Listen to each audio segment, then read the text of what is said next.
വാർത്തയിലേക്ക് വിശദമായി. നിപ രോഗബാധയുണ്ടായപ്പോൾ സ്വന്തം ജീവൻ മറന്ന് സേവനം നടത്തിയ ആരോഗ്യ പ്രവർത്തകർ ഇന്ന് ജീവിക്കാനുള്ള സമരത്തിൽ. സ്ഥിരം ജോലി എന്ന വാഗ്ദാനത്തിൽ നിന്നും സർക്കാർ പിന്നോട്ടു പോയതോടെ 42 പേർക്ക് ജോലി നഷ്ടമായി. കോഴിക്കോട് മെഡിക്കൽ കോളേജ് കവാടത്തിൽ അനിശ്ചിതകാല രാപ്പകൽ സമരത്തിലാണിപ്പോൾ ഇവർ. നിപ്പ രോഗബാധയിൽ നാടാകെ വിറങ്ങലിച്ച സമയത്ത് ഡോക്ടർമാരടക്കമുള്ള സ്ഥിരം ജീവനക്കാരിൽ ഒരു വിഭാഗം കൂട്ട അവധിയെടുത്ത സമയത്താണ് 42 പേർ കോഴിക്കോട് മെഡിക്കൽ കോളേജിലെത്തുന്നത്. സ്വന്തം ജീവൻ പോലും പണയപ്പെടുത്തിയുള്ള ദൗത്യത്തിലേർപ്പെട്ട ഇവരെ സമൂഹം വാനോളം പുകഴ്ത്തി.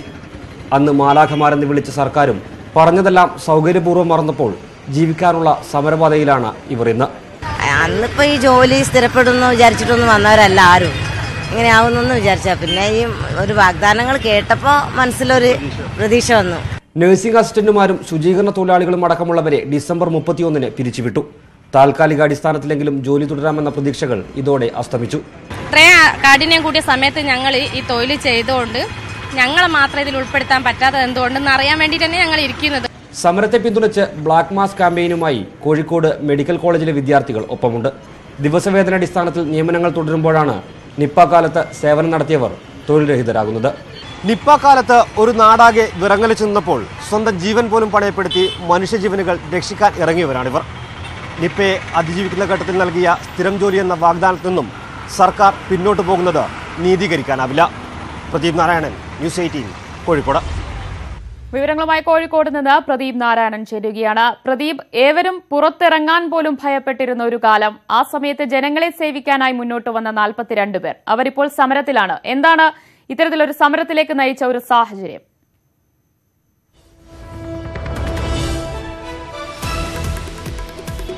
ദിവ്യ, ഈ ഡിസംബർ 31 കോഴിക്കോട് മെഡിക്കൽ കോളേജിലെ ഈ 42 ജീവനക്കാരെയും പിരിച്ചുവിടുന്നത്. കരാർ കാലാവധി പൂർത്തിയായതിനെ തുടർന്നാണ് ഒരു പിരിച്ചുവിടൽ നടപടിയിലേക്ക് നീങ്ങിയത്. ഈ 42 പേരും നേരത്തെ 2018 മെയ് മാസത്തിൽ നിപ്പ എന്ന വൈറസ് പേരാമ്പ്ര സൂപ്പിക്കടയിൽ നിന്നും പൊട്ടിപ്പുറപ്പെട്ടതിന് ശേഷമാണ് ഈ 42 പേരും കോഴിക്കോട് മെഡിക്കൽ കോളേജിൽ ജോലിയിൽ പ്രവേശിക്കുന്നത്.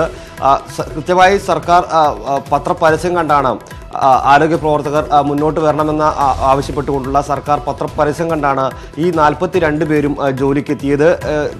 ഈ നിപ്പ വൈറസ് അത്രയും ഭീകരമായ ഒരു അവസ്ഥയാണ് എന്ന് മനസ്സിലാക്കിയതോടുകൂടി കോഴിക്കോട് മെഡിക്കൽ കോളേജിലെ ഒരു വിഭാഗം ജീവനക്കാരൊക്കെ തന്നെയും കൂട്ട അവധിയെടുത്തു പോകുന്ന സ്ഥിതി ഉണ്ടായിരുന്നു.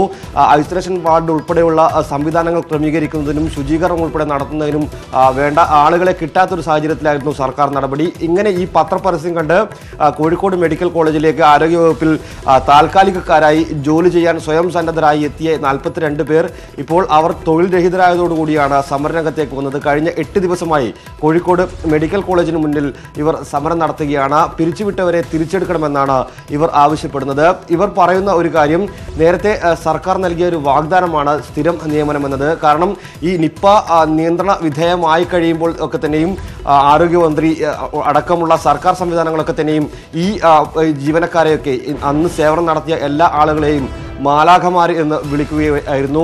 ഇതിന് പിന്നാലെ ഇവർക്ക് സ്ഥിരം നിയമനം നൽകുന്ന കാര്യം പരിഗണിക്കുമെന്നും പറഞ്ഞിരുന്നു. എന്നാൽ ഇപ്പോൾ ഈ തൊഴിലാളികൾ പറയുന്ന കാര്യം, ഞങ്ങൾക്ക് സ്ഥിരം നിയമനം തന്നില്ല എങ്കിൽ കൂടിയും കരാർ അടിസ്ഥാനത്തിൽ ദിവസവേതനാടിസ്ഥാനത്തിൽ ജോലി നൽകണം, തുടർന്ന് ജോലി ചെയ്യാനുള്ള അവസരം ഉണ്ടാകണമെന്നാണ് ഇപ്പോൾ ഈ തൊഴിലാളികൾ പറയുന്നത്. ദിവസവേതനാടിസ്ഥാനത്തിൽ ഇപ്പോഴും ഒരു ഭാഗത്ത് മെഡിക്കൽ കോളേജിൽ നിയമനം നടക്കുന്ന ഘട്ടത്തിലാണ് ഈ 42 പേരെയും ഇപ്പോൾ പിരിച്ചുവിട്ടിരിക്കുന്നത്. ഈ ജോലി തിരിച്ചു നൽകണമെന്നാണ് ഈ സമരക്കാർ ആവശ്യപ്പെടുന്നത്. നമുക്കറിയാം, കേരളം ഏറെ പ്രയാസപ്പെട്ടിരുന്ന ഒരു ഘട്ടമായിരുന്നു 2018 മെയ് ജൂൺ മാസങ്ങൾ. നിപ്പ ഔട്ട്ബ്രേക്ക് ഉണ്ടായതിനു ശേഷം ഏറെ പ്രയാസപ്പെട്ടു. എല്ലാ മേഖലയിലും നിശ്ചലമാകുന്ന ഒരു സ്ഥിതി ഉണ്ടായിരുന്നു. മാസ്ക് ഉപയോഗിക്കാത്ത ഒരാളെ പോലും കോഴിക്കോട് നഗരത്തിലോ ഉൾപ്രദേശങ്ങളിലോ കാണാൻ പറ്റാത്ത ഒരു സാഹചര്യമായിരുന്നു. ഈ ഘട്ടത്തിലാണ് സ്വന്തം ജീവൻ മറന്ന് സ്വന്തം കുടുംബത്തെ ഉൾപ്പെടെ പേടിക്കേണ്ടതില്ല എന്ന് ആശ്വസിപ്പിച്ചുകൊണ്ട് ഈ 42 പേർ നഴ്സുമാർ, നഴ്സിംഗ് അസിസ്റ്റന്റുമാർ, ശുചീകരണ തൊഴിലാളികൾ ഒക്കെയും ഈ ആരോഗ്യ പ്രവർത്തന രംഗത്തേക്ക് കടന്നു വന്നത്. എന്നാൽ അത്തരത്തിൽ എല്ലാം മറന്ന് ജോലി ചെയ്ത ആളുകളാണ് ഇന്ന് ജീവിക്കാൻ വേണ്ടി സമരരംഗത്തേക്ക് ഇറങ്ങിയത് എന്നുള്ളതാണ് കോഴിക്കോട് മെഡിക്കൽ കോളേജിൽ നിന്നും നമുക്ക് കാണാൻ സാധിക്കുന്നത്. നേരത്തെ പലതവണ ന്യൂസ് 18 ഉൾപ്പെടെ ഉള്ള മാധ്യമങ്ങളെല്ലാം ഇവരുടെ പ്രശ്നങ്ങൾ പല ഘട്ടങ്ങളിലായി ഇവർക്ക് പിരിച്ചുവിടൽ അല്ലെങ്കിൽ കരാർ കാലാവധി അവസാനിക്കുന്നു എന്ന മുന്നറിയിപ്പ് ഉൾപ്പെടെയുള്ള നോട്ടീസുകൾ മെഡിക്കൽ കോളേജിൽ നിന്നും ലഭിച്ചപ്പോഴൊക്കെ തന്നെയും മാധ്യമങ്ങളുടെ ഒരു വലിയ ഇടപെടൽ ഉണ്ടായിരുന്നു. ഇതേ തുടർന്നാണ് കരാർ കാലാവധി നീട്ടി നൽകുന്ന ഒരു സ്ഥിതി ഉണ്ടായത്. ഇപ്പോൾ സമര സമിതി അംഗം രജീഷ് ചേരുകയാണ്. രജീഷ്, നിങ്ങൾ 42 പേർക്കാണ് ഇപ്പോൾ ജീവിതം എങ്ങനെ മുന്നോട്ട് കൊണ്ടുപോകണം എന്നറിയാതെ ഇപ്പോൾ സമരപന്തലിലുള്ളത്. നിപ്പ പടർന്നു പിടിച്ച സമയത്ത് ജോലി സന്നദ്ധത അറിയിച്ചെത്തിയവരാണ് നിങ്ങൾ എല്ലാവരും. ഇപ്പോൾ കരാർ കാലാവധി അവസാനിച്ചതിനെ തുടർന്നാണോ നിങ്ങൾക്ക് ജോലി നഷ്ടമായത്? അത് കാലാവധി പുതുക്കി നൽകാം എന്ന് പോലും മെഡിക്കൽ കോളേജ് അറിയിച്ചിരുന്നില്ല. അത് മാത്രമല്ല, ആ സമയത്ത് നിങ്ങൾക്ക് ജോലി വാഗ്ദാനം ചെയ്ത് അന്ന് സർക്കാർ തന്നെ രംഗത്തെത്തിയിരുന്നതല്ലേ? അവരുമായി നിങ്ങൾ ബന്ധപ്പെട്ടപ്പോൾ എന്തായിരുന്നു പ്രതികരണം? ഒന്നാമത് തന്നെ കരാർ കാലാവധിയെ കുറിച്ച് പറയാം. ഞങ്ങളോട് ഒരു കരാർ കാലാവധിയും പറഞ്ഞിരുന്നില്ല. കാരണം ആ സമയത്ത് മെയ് 22-നാണ് നിപ്പാക്ക് ഫീവർ വാർഡിലേക്ക് ആളെടുക്കുന്നതെന്ന് പറഞ്ഞിട്ട് ഒരു പരസ്യം വന്നത്. അതിനനുസരിച്ചാണ് ഞങ്ങളൊക്കെ വന്നത് ഇന്റർവ്യൂവിന്. അന്ന് തന്നെ ഇന്റർവ്യൂ നടത്താതെ എന്നൊക്കെ ഡ്യൂട്ടിക്ക് വെച്ചതാ. 22-ാം തീയതി തന്നെ നൈറ്റിന് കയറിയിരിക്കുകയാണ് ഞാൻ. അന്നേരം ഞങ്ങൾക്ക് ഒരു കരാർ കാലാവധി ഒന്നും പറഞ്ഞിരുന്നില്ല. പിന്നെ അതിനുശേഷം ആണ് ഈ ഞങ്ങളുടെ സേവനം കണക്കിലെടുത്താണോ എന്തോ അറിയില്ല, അധികൃതരിൽ നിന്നും ജോലി സ്ഥിരത ഉണ്ടാവും എന്ന് പറഞ്ഞിട്ടുള്ളൊരു വാഗ്ദാനം ഞങ്ങൾക്ക് ലഭിച്ചത്. പക്ഷേ ഈ ഡിസംബർ 31 ഒരു ഇതുമില്ലാതെ ഞങ്ങളെ വൈകിട്ട് 4:30-ക്കാണ് എന്നോട് പറയുന്നത് നാളെ മുതൽ ജോലിക്ക് വരണ്ടാന്ന്. അപ്പോൾ ഇനി മുന്നോട്ട് ജീവിക്കണമെങ്കിൽ ഞങ്ങൾക്ക് ജോലി ആവശ്യമാണ്. അത് ഞങ്ങൾക്ക് വാഗ്ദാനം സർക്കാർ പാലിക്കുന്നുള്ളൊരു വിശ്വാസത്തിലാണ് ഞങ്ങളിവിടെ ഇരിക്കുന്നത്. രജീഷ്, നിങ്ങളുടെ ഇപ്പോൾ ജോലിയിൽ നിന്ന് പറഞ്ഞു വിട്ടത് നിങ്ങളുടെ കരാർ കാലാവധി കഴിഞ്ഞിരിക്കുകയാണ്, നാളെ മുതൽ ജോലിക്ക് വരണ്ട എന്ന് അറിയിക്കുകയായിരുന്നു ഉണ്ടായത്? ഞങ്ങളോട് പറഞ്ഞത് എങ്ങനെയാണ്, സർക്കാർ പറഞ്ഞിട്ടുണ്ട് ഞങ്ങളെ ടെർമിനേറ്റ് ചെയ്യണമെന്ന് സർക്കാർ ഓർഡർ ഉണ്ടെന്നാണ് എനിക്ക് ഓർഡർ ഞങ്ങളോട് പറയുന്നത് നഴ്സിംഗ് സൂപ്രണ്ട് ഓഫീസിൽ നിന്നാണ്. അന്ന് വൈകിട്ട് അവിടെയുള്ള ഹെഡ് നേഴ്സുമാരാണ് നമ്മളോട് പറയുന്നത് സർക്കാരിന്റെ ഓർഡർ ഉണ്ടെന്ന്. അപ്പൊ സർക്കാർ അങ്ങനെ ഓർഡർ ഇട്ടത് ഞങ്ങൾക്ക് തോന്നുന്നില്ല. സർക്കാർ അങ്ങനെ ഓർഡർ ഇടൂല. അതായത് ഇവരെ ആരാണ് അതിന്റെ പിന്നിലെന്ന് ഞങ്ങൾക്ക് അറിയണം. മറ്റുള്ള നിങ്ങൾ 42 പേരാണല്ലോ, രജീഷിന് പുറമെ മറ്റുള്ള എല്ലാവരോടും ഇതേ ഒരു സമീപനം തന്നെയായിരുന്നു അവർ സ്വീകരിച്ചത്? അതെ, ഇതേ സമീപനം എല്ലാവരും ഡ്യൂട്ടി കഴിഞ്ഞ് പോകുന്ന സമയത്താണ് പറയുന്നത്. ഇതിൽ നേരത്തെ ഒരു താൽക്കാലിക ജോലി എന്ന നിലയിലായിരുന്നല്ലോ, അത് സ്ഥിരപ്പെടുത്തി തരാമെന്നുള്ള വാഗ്ദാനം ഉണ്ടായിരുന്നു. നിങ്ങൾ ഇതിൽ സർക്കാർ പ്രതിനിധികൾ ആരെങ്കിലുമായി ബന്ധപ്പെട്ടിരുന്നു? ഞങ്ങൾ ഈ നവംബർ 15-ന് ഞങ്ങളിങ്ങനെ ഇറക്കി വിടുന്ന സമയത്ത് ഞങ്ങളിങ്ങനെ ഒരു മീഡിയ വഴി പുറംലോകത്തെ അറിയിച്ചിരുന്നു.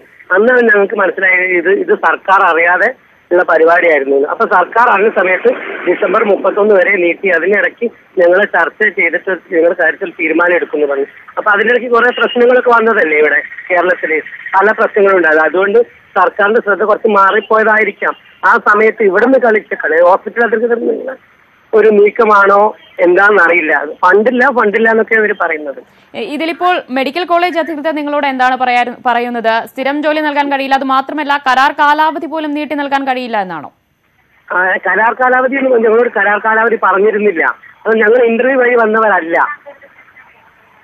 കാരണം ഞങ്ങൾ ആ സമയത്ത് ആരെയും ഡ്യൂട്ടി ചെയ്യാൻ ആളില്ലാത്ത സമയത്ത് വന്നപ്പോ അന്ന് തന്നെ ജോലി കയറിയ ആൾക്കാരാണ് ഞങ്ങൾ. അപ്പൊ ഞങ്ങൾക്ക് പിന്നെ ആരാ ഞങ്ങൾക്ക് ഒരു കരാർ കാലാവധി തന്നെന്ന് പറയുന്നത്? ഇന്റർവ്യൂ ചെയ്തിട്ടുണ്ടെങ്കിൽ മാത്രമല്ലേ കരാർ കാലാവധി പറയൂ. അതായത് ഒരു അടിയന്തര സാഹചര്യം വന്നപ്പോൾ ഒന്നും നോക്കാതെ നിങ്ങളെ ജോലിയിലെടുത്തു, അത് കഴിഞ്ഞ് ആവശ്യം കഴിഞ്ഞപ്പോൾ പെട്ടെന്ന് പുറന്തള്ളുന്നു എന്ന സമീപനമാണ് അല്ലേ? അതെ, അത് കഴിഞ്ഞപ്പോൾ പുറന്തള്ളുന്നു വെച്ചാൽ എന്താ അതിന്റെ കാരണം ഞങ്ങൾക്ക് ഇതുവരെ പിടിയിട്ടില്ല. പക്ഷെ സർക്കാരിന്റെ ഭാഗത്ത് നിന്ന് എപ്പോഴും ഞങ്ങൾക്ക് പിന്തുണ ഉണ്ടായിട്ടുണ്ട്. അതെന്നും ഞങ്ങൾക്ക് അത് അനുഭവിച്ചറിഞ്ഞതാ. പുറമുള്ള ആൾക്കാരെക്കാട്ടിലും ഞങ്ങൾ അനുഭവിച്ചറിഞ്ഞതാ സർക്കാരിന്റെ പിന്തുണ.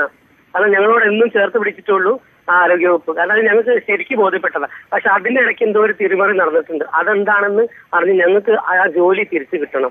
രജീഷ്, ഈ വിഷയം ആരോഗ്യ വകുപ്പിന്റെയോ ആരോഗ്യമന്ത്രിയുടെയോ ശ്രദ്ധയിൽപ്പെടുത്താൻ നിങ്ങൾക്ക് കഴിഞ്ഞിട്ടുണ്ടോ? അന്ന് ഞങ്ങളൊരു അപേക്ഷ കൊടുത്തിരുന്നു. അന്ന് എന്താണ് മറുപടി ലഭിച്ചത്? സാക്ഷി അയച്ചത്. അത് അതിന്റെ ശേഷം കണ്ടപ്പോഴാണ് ഐസൊലേഷൻ വാർഡ് ജോലി എടുത്ത ആർക്കും ജോലി നഷ്ടപ്പെടില്ല, അത് ജോലി സ്ഥിരമായിട്ടുണ്ടാവും പറഞ്ഞു.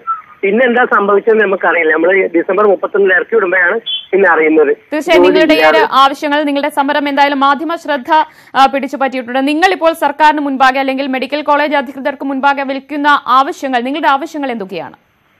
ഞങ്ങളുടെ ആവശ്യം എന്ന് പറഞ്ഞാൽ ഞങ്ങളുടെ ഒരു ജോലി സ്ഥിരത. പെർമനന്റ് പോസ്റ്റിന് ഞങ്ങൾ അർഹരല്ല എന്ന് പറയുന്നത്. അർഹരല്ലാത്തതിന് സാങ്കേതികതയുണ്ട്, സാങ്കേതിക തടസ്സമുണ്ട്. ആ തടസ്സം എന്താണെന്ന് ഒന്ന് അറിയാം. ഞങ്ങൾക്ക് പിന്നെ ഒരു ജോലി ഞങ്ങൾക്ക് സ്ഥിരമാക്കാൻ സാങ്കേതിക തടസ്സം ഉണ്ടെന്നൊക്കെ പറയുന്നത്. ആ തടസ്സങ്ങൾ എന്തൊക്കെയാണെന്ന് അറിയണമല്ലോ. ഞങ്ങൾക്ക് അറിയാനുള്ള അവകാശമുണ്ട്. ഞങ്ങൾക്ക് അങ്ങനെ സാങ്കേതിക തടസ്സവും ഞങ്ങൾക്ക് അതിന് യോഗ്യത ഇല്ലെങ്കിൽ ഞങ്ങൾക്ക് ആ ജോലി വേണ്ട. പക്ഷെ അതെന്താണെന്ന് അറിയണം. പക്ഷെ ഞങ്ങൾക്ക് സ്ഥിരമായിട്ട് ജീവിക്കാനുള്ള ഒരു ജോലി അത് നിർബന്ധമാണ്. ശരി രജേഷ്, നന്ദി പ്രതികരിച്ചതിന്. നിപ രോഗബാധയുണ്ടായപ്പോൾ സ്വന്തം ജീവൻ പോലും മറന്ന് സേവനം നടത്തിയ ആരോഗ്യ പ്രവർത്തകരാണ് ഇന്ന് അനിശ്ചിതകാല സത്യാഗ്രഹ സമരത്തിലുള്ളത്. സ്ഥിരം ജോലി എന്ന വാഗ്ദാനത്തിൽ നിന്ന് സർക്കാർ പിന്നോട്ടു പോയതോടെ 42 പേർക്കാണ് ജോലി നഷ്ടമാകുന്ന സ്ഥിതിയുണ്ടായത്. ഇവരിപ്പോൾ കോഴിക്കോട് മെഡിക്കൽ കോളേജ് കവാടത്തിൽ അനിശ്ചിതകാല രാപ്പകൽ സമരത്തിലാണുള്ളത്. വിശദാംശങ്ങളാണ് പ്രദീപ് നാരായണൻ നൽകിയത്.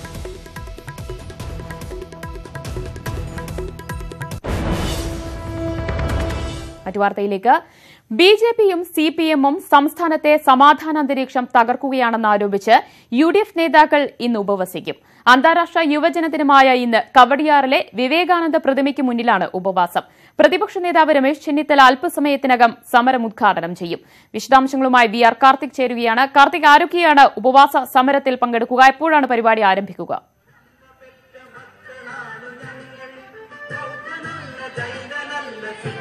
ദിവ്യ, യുഡിഎഫിന്റെ ഉപവാസ സമരം അല്പസമയത്തിനകം ആരംഭിക്കും. കേരളത്തെ പ്രാന്താലയമാക്കുന്ന ബിജെപി, RSS, CPM അക്രമങ്ങൾക്കെതിരെയാണ് യുഡിഎഫിന്റെ ഏകദിന ഉപവാസം. പ്രതിപക്ഷ നേതാവ് രമേശ് ചെന്നിത്തല, പ്രതിപക്ഷ ഉപനേതാവ് MK മുനീർ, യുഡിഎഫിലെ മറ്റ് ഘടകകക്ഷി നേതാക്കളായ ജോണി നെല്ലൂർ, AASS അടക്കമുള്ളവരാണ് ഇന്ന് ഈ ഉപവാസത്തിൽ പങ്കെടുക്കുന്നത്. കഴിഞ്ഞ UDF യോഗത്തിലെ തീരുമാനപ്രകാരമാണ് ഇത്തരത്തിൽ ഒരു പ്രതിഷേധം. കവടിയാറിലെ വിവേകാനന്ദ സ്ക്വയറിന് സമീപമാണ് UDFിന്റെ ഏകദിന ഉപവാസം നടക്കുക.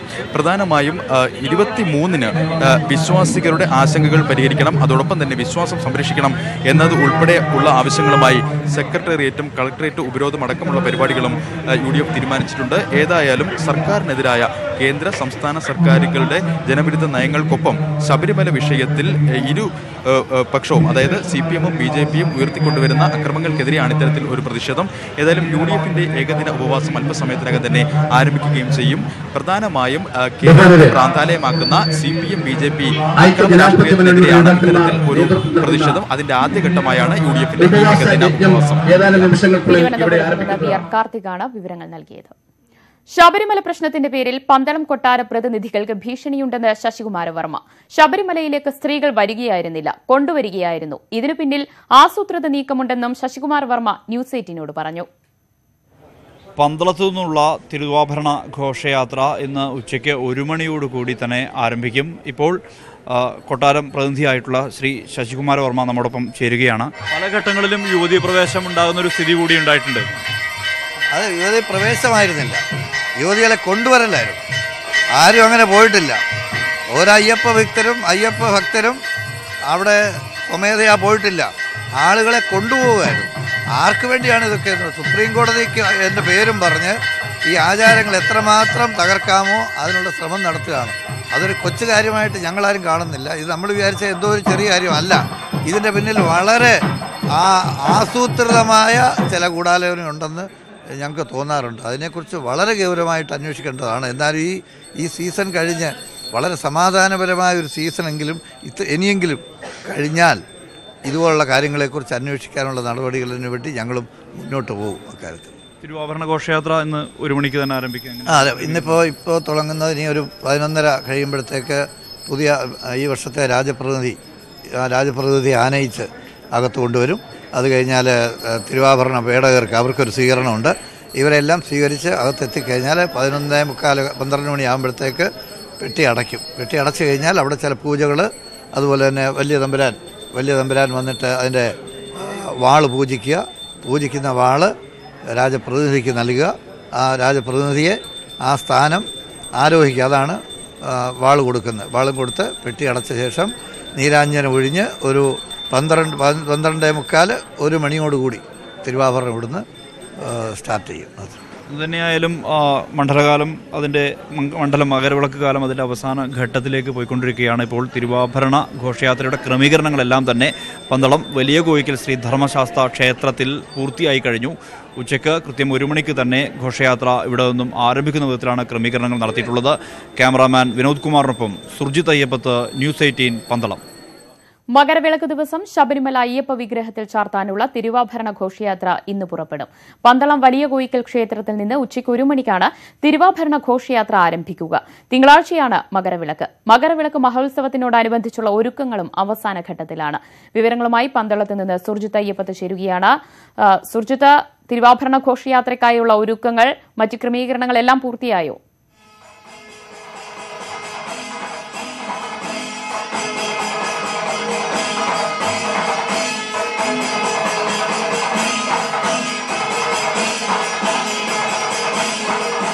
സുർജിത്ത്, കേൾക്കാമെങ്കിൽ ഏതാണ്ട് 1 മണിയോടുകൂടിയാണ് ഘോഷയാത്ര ആരംഭിക്കുക എന്നറിയാൻ കഴിഞ്ഞു. മറ്റൊരുക്കങ്ങൾ ക്രമീകരണങ്ങളെല്ലാം അവസാനിച്ചോ?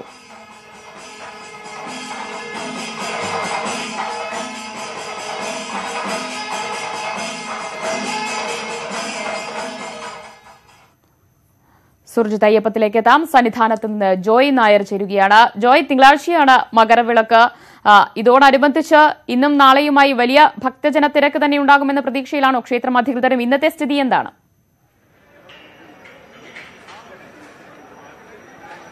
ദിവ്യ, തീർച്ചയായും വരുന്ന മണിക്കൂറുകളിൽ തീർത്ഥാടകരുടെ എണ്ണം കൂടുമെന്ന പ്രതീക്ഷയിൽ തന്നെയാണുള്ളത്. കഴിഞ്ഞ സീസണിൽ ഇതായിരുന്നില്ല അവസ്ഥ, വലിയ തിരക്ക് അനുഭവപ്പെട്ടിരുന്നു. പക്ഷേ കഴിഞ്ഞ 2 ദിവസങ്ങൾ പരിശോധിക്കുമ്പോൾ തിരക്ക് കൂടി വരുന്നുണ്ട്. പ്രത്യേകിച്ചും വരുന്ന മണിക്കൂറുകളിൽ തിരക്ക് കൂടാനുള്ള സാധ്യതയാണ് കാണുന്നത്. ഇന്നലെ 66,000-ഓളം പേർ മാത്രമാണ് ദർശനം നടത്തിയത്. ഇപ്പോൾ ഇതുവരെ ലഭിക്കുന്ന കണക്കനുസരിച്ച് 25,000-ഓളം പേർ സന്നിധാനത്ത് ദർശനത്തിനായി എത്തി എന്ന വിവരമാണ് നമുക്ക് മനസ്സിലാക്കാൻ കഴിയുന്നത്. വരുന്ന മണിക്കൂറുകളിൽ ഇത് കൂടും. പ്രത്യേകിച്ചും തിരുവാഭരണ ഘോഷയാത്ര നടക്കുന്നു. അതുപോലെ തന്നെ ഇന്നലെ പേട്ടതുള്ളൽ അടക്കമുള്ളവ നടന്നിരുന്നു. അപ്പോൾ ആ പേട്ടതുള്ളലെല്ലാം കഴിഞ്ഞതിന് ശേഷം കൂടുതൽ ഭക്തർ സന്നിധാനത്തേക്ക് എത്തുമെന്നൊരു പ്രതീക്ഷയുണ്ടായിരുന്നു. പക്ഷേ അത് വരുന്ന മണിക്കൂറിൽ മാത്രമേ എത്രത്തോളം ഭക്തരുടെ എണ്ണം കൂടൂ എന്ന് നമുക്ക് അറിയാൻ കഴിയൂ. എന്തായാലും മകരവിളക്കിനോടുള്ള അനുബന്ധിച്ചുള്ള എല്ലാ ഒരുക്കങ്ങളും അവസാന ഘട്ടത്തിലേക്ക് നീങ്ങുകയാണ്. 2 ദിവസം മാത്രമാണ് ഇനിയും മകരവിളക്കിന് ഉള്ളത്. അതുകൊണ്ട് തന്നെ ഹൈക്കോടതി നിയോഗിച്ച മേൽനോട്ട സമിതിയും ഒപ്പം തന്നെ ദേവസ്വം ബോർഡിന്റെ അധികൃതരുമെല്ലാം ഇതുമായി ബന്ധപ്പെട്ട പ്രവർത്തനങ്ങൾ ഒരു അവസാനവട്ട ഒരുക്കങ്ങൾ നടത്തുന്നതിനുള്ള തയ്യാറെടുപ്പിൽ തന്നെയാണ്. പ്രധാനപ്പെട്ട 8 ഹിൽ വ്യൂ പോയിന്റുകളിലാണ് മകരജ്യോതി ദർശിക്കാനുള്ള സൗകര്യം ഉള്ളത്. അവിടങ്ങളിലെ അവസാനവട്ട ഒരുക്കങ്ങൾ ഇപ്പോഴും നടന്നുകൊണ്ടിരിക്കുകയാണ്. ഉന്നതതല സുരക്ഷാ സംബന്ധമായ കാര്യങ്ങൾ പോലീസും പരിശോധിച്ചുകൊണ്ടിരിക്കുകയാണ്. അത്തരം കാര്യങ്ങളെല്ലാം ജോയ് നായരാണ് വിവരങ്ങൾ നൽകിയത്. പന്തളത്ത് നിന്ന് സുർജിത്ത് അയ്യപ്പത്തിലേക്ക് ഒരിക്കൽ കൂടി. സുർജിത്ത്, 1 മണിക്കാണ് തിരുവാഭരണ ഘോഷയാത്ര ആരംഭിക്കുക. ഇതിനായുള്ള ഒരുക്കങ്ങളൊക്കെ ഏത് രീതിയിലാണ് അവിടെ നടക്കുന്നത്?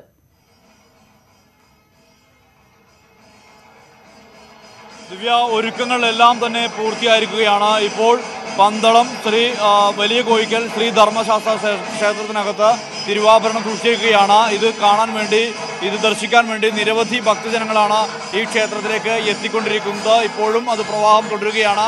നേരത്തെ 4 മണിയോടുകൂടി ശ്രാമ്പിക്കൽ കൊട്ടാരത്തിൽ നിന്നും ഇവിടേക്ക് തിരുവാഭരണം പൂർണ്ണമായും മാറ്റി. ഇപ്പോൾ ദേവസ്വത്തിൻ്റെ കൈവശമാണ്, ഇപ്പോൾ ദേവസ്വത്തിൻ്റെ ഉത്തരവാദിത്തത്തിലാണ് ഇപ്പോൾ ഈ തിരുവാഭരണങ്ങളെല്ലാം തന്നെ സൂക്ഷിച്ചിരിക്കുന്നത്. 12 മണിയോടെ വിശേഷാൽ പൂജകൾ ക്ഷേത്രത്തിനകത്ത് ആരംഭിക്കും. വിശേഷാൽ പൂജകൾക്ക് ശേഷം 1 മണിയോടുകൂടി ഉടവാൾ ഇവിടുത്തെ രാജാവിന് ഉടവാൾ കൈമാറും. ഇതിനുശേഷം ഇളമുറ തമ്പുരാനായ രാഘവർമ്മയുടെ നേതൃത്വത്തിലുള്ള സംഘം തിരുവാഭരണവുമായി നേരെ ശബരിമല സന്നിധാനത്തേക്ക് യാത്ര തിരിക്കും. ഇതിനിടയിൽ നിരവധി ക്ഷേത്രങ്ങളിൽ തിരുവാഭരണം ദർശനത്തിനായി വയ്ക്കും.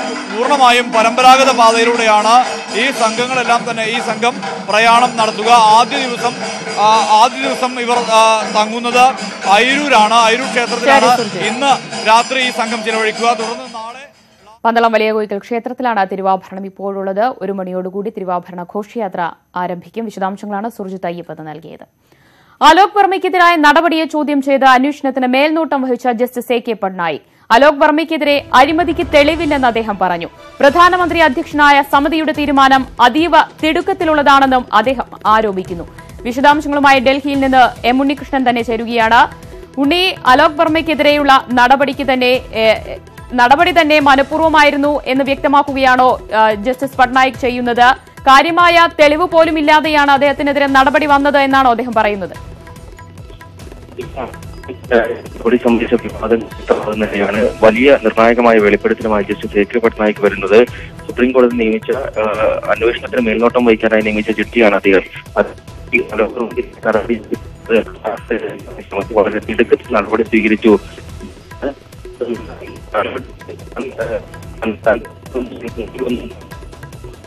ടെലിഫോൺ ലൈനിൽ ചില സാങ്കേതിക പ്രശ്നങ്ങൾ. അലോക് വർമ്മയ്ക്കെതിരായ നടപടിയെ ചോദ്യം ചെയ്തുകൊണ്ടാണ് അന്വേഷണത്തിന് മേൽനോട്ടം വഹിച്ച ജസ്റ്റിസ് എ കെ പട്നായിക് രംഗത്തെത്തിയിരിക്കുന്നത്. നിർണായകമായ വെളിപ്പെടുത്തൽ തന്നെയാണ് അദ്ദേഹം നടത്തിയത്.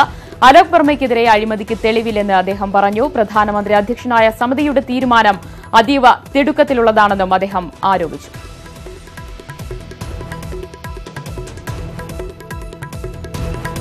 ഇന്നലെയാണ് അലോക് വർമ്മ രാജിവെക്കുന്ന സ്ഥിതിയിലേക്ക് വരെ കാര്യങ്ങൾ എത്തിയത്. പ്രധാനമന്ത്രിയുടെ വസതിയിൽ ചേർന്ന അവലോകന സമിതിയായിരുന്നു അലോക് വർമ്മയെ പുറത്താക്കാനുള്ള നടപടി സ്വീകരിച്ചത്.